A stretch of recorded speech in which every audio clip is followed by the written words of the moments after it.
Bonjour, comment vous sentez-vous dans votre corps? Que vous raconte-t-il aujourd'hui? Je vais vous parler justement des énergies du corps. Qu'est-ce que l'énergie? Donc, on a une vision de l'énergie qui est très liée à la spiritualité et à l'ésotérisme. Donc, certes, c'est la même chose, c'est un angle différent. Moi, je vais vous en parler vraiment sur la notion énergétique du corps, comment maintenir son énergie, comment en avoir, où la trouver, et comment l'échanger aussi. Voilà, parce qu'il y a plein de choses. Donc l'énergie, c'est vraiment votre réservoir, comme une pile si vous voulez, qui va faire que vous avez vraiment de l'élan, que vous avez de l'énergie pour être en action, mais c'est pas que ça, c'est que vous avez de la joie de vivre, vos pensées fonctionnent bien, votre corps a tout le carburant nécessaire pour être au mieux. Et cette énergie, elle va vraiment vous permettre au quotidien d'être en vivance, en action, en relation, parce que ça joue beaucoup dans les relations. Et puis vous sentir plutôt serein, canaliser vos émotions, arriver à les alchimiser s'il y a besoin, alchimiser vos pensées, arriver à clarifier, à être créatif, créative. Donc vraiment, avoir un taux énergétique de qualité qui est maintenu, que vous maintenez, parce que ça demande quand même à faire attention, ça touche nos pensées, ça touche notre alimentation, ça touche plein de choses, mais ça je vais y revenir, est essentiel. Donc vous voyez, j'allais parler du taux vibratoire. Donc qu'est-ce que la vibration par rapport à l'énergie? C'est quelque chose qui est très proche, mais vous allez imaginer que l'énergie c'est l'essence que vous mettez dans votre corps, et quand vous allez démarrer, vous créez en fait cette énergie, elle a une sorte de vibration. On sait que la pile, elle va donner de l'énergie pour faire de l'électricité, mais elle crée une vibration aussi au niveau, on va dire, quantique. Voilà. Donc la vibration, c'est ce qui va dégager de vous. Voilà. L'énergie, c'est ce qui va vous nourrir, vous. Donc comment on a de l'énergie? Donc effectivement, maintenir son énergie, c'est d'arriver à avoir des pensées plutôt saines, on va dire positives, avoir une bonne alimentation, avoir des paroles plutôt douces, bienveillantes envers vous et envers les autres, lorsque les émotions sont plutôt canalisées, clarifiées, lorsque vous faites du mouvement avec votre corps, vous faites des activités physiques, que vous avez des relations de qualité. Donc là, on va globalement avoir des énergies qui sont plutôt saines, que ce soit à partir de vous ou à partir des autres. Une des croyances surtout, c'est qu'il n'y a que comme ça qu'on a des énergies. Mais en fait, l'énergie vitale, parce que c'est ça, elle est partout. Elle est échangée comme nous on respire, vous voyez, vous pouvez voir ça, on inspire et on expire, l'air est accessible tout le temps. L'énergie vitale est accessible tout le temps. Juste qu'on a mis en place des modes qui sont très liés au niveau du mental, à des limitations, et qui nous font croire que l'énergie, ça se récupère que en faisant certaines choses. Alors que non. L'énergie, on peut juste en avoir conscience et se remplir d'énergie. Ça s'appelle le prana. Il y a des gens qui se nourrissent que de prana. Donc qui ne mangent pas, qui ne boivent pas et qui se nourrissent que de prana. Après, nous sommes un corps physique. Donc notre corps physique, il a besoin de cette énergie, elle est très importante.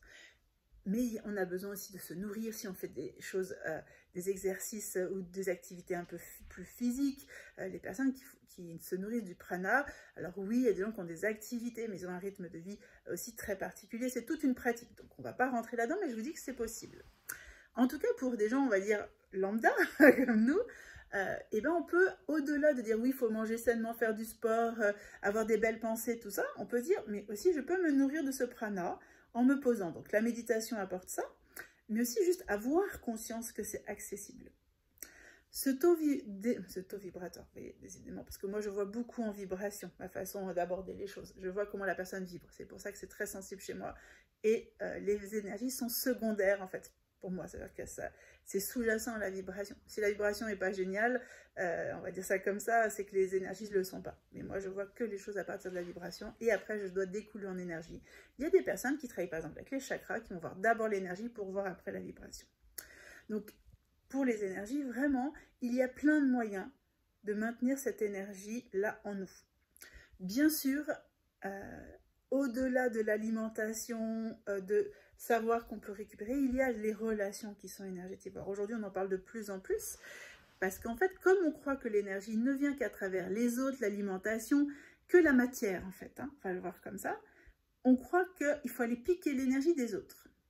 Donc moi j'ai découvert cette notion dans la prophétie des Andes, qui est un conte initiatique fait de 2 tomes, prophétie des Andes et la 10e prophétie, où une personne va faire un chemin pour prendre conscience de cette partie en lui d'énergie, de vibration, relation aux autres, et que derrière cette recherche d'énergie, on peut en piquer aux autres, on peut avoir des modes de fonctionnement relationnels qui sont énergétivores. Donc je vous dis tout ça pour que vous preniez conscience que plus vous allez vous, individuellement, d'abord prendre soin de cette énergie, y mettre de la conscience, la comprendre, ouvrir votre esprit à tous les aspects de qu'est-ce qu'une énergie, plus vous allez voir les jeux extérieurs. Et ça, aujourd'hui, moi, ça a été mon cadeau. C'est pour ça que je vous en parle. C'est-à-dire que j'ai compris beaucoup de notions parce que j'avais compris cette notion d'échange énergétique. Énergie avec la nature, énergie avec les êtres humains, énergie par ce que je mange, énergie par mon corps, par mes postures, par mes pensées. Comment j'interagis dans tous les domaines de ma vie. Voilà. Et ça m'a aidé aussi à sentir. Étant quelqu'un d'hypersensible, le sentir était le premier message pour moi. Je sentais la vibration de l'autre, je sentais l'énergie. Et le fait de le comprendre m'a défait aussi de jugement, de dire oui, cette personne, elle n'est pas là, mais dire ah, elle vibre ou elle n'a pas une énergie incroyable, elle ne partage pas une énergie incroyable avec moi. Donc ça m'a défait de la notion d'étiquette pour les personnes, juste de notion de comportement ou de qu'est-ce qu'elle échange avec moi. Et ça m'a beaucoup libérée. Et j'avais envie de partager ça avec vous pour vous ouvrir justement l'esprit, la conscience, que vous êtes la première personne, par contre, à pouvoir nourrir ça. Qu'il y a plein de moyens. Et aujourd'hui, dans le développement personnel, on parle vraiment de ça. Tous les outils, méditation, alimentation et tout ça. Par contre, si on est en stress, c'est pas parce que vous méditez, c'est pas parce que vous mangez bien. Si vous vous mettez de la pression, vous allez créer aussi des énergies qui ne sont pas favorables. Vous pouvez, par votre énergie d'impatience, de vouloir transmettre aux autres à tout prix, des choses pas saines. Et peut-être que ça ne parlera pas à certaines personnes, ce que je suis en train de dire, mais j'en suis sûre qu'il y a plein de personnes qui ressentent ces énergies et qui ne savent pas quoi en faire. Et c'est une notion très importante. Elle engendre tout.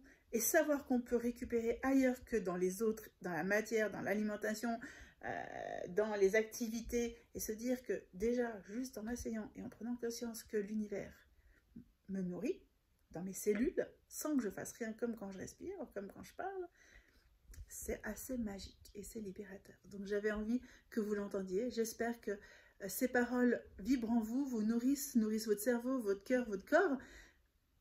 Laissez diffuser, laissez vous approprier ça parce que c'est propre à chacun. Chacun va y voir sa notion et un sens pour lui ou elle. Mais j'avais envie de partager ça avec vous. Et puis, toujours, si vous avez envie de découvrir des choses autour de votre corps, vous pouvez aller sur mon site. J'ai mis mon webinaire pour partager sur mon approche. Être accompagné, c'est une vraie pratique aujourd'hui pour moi.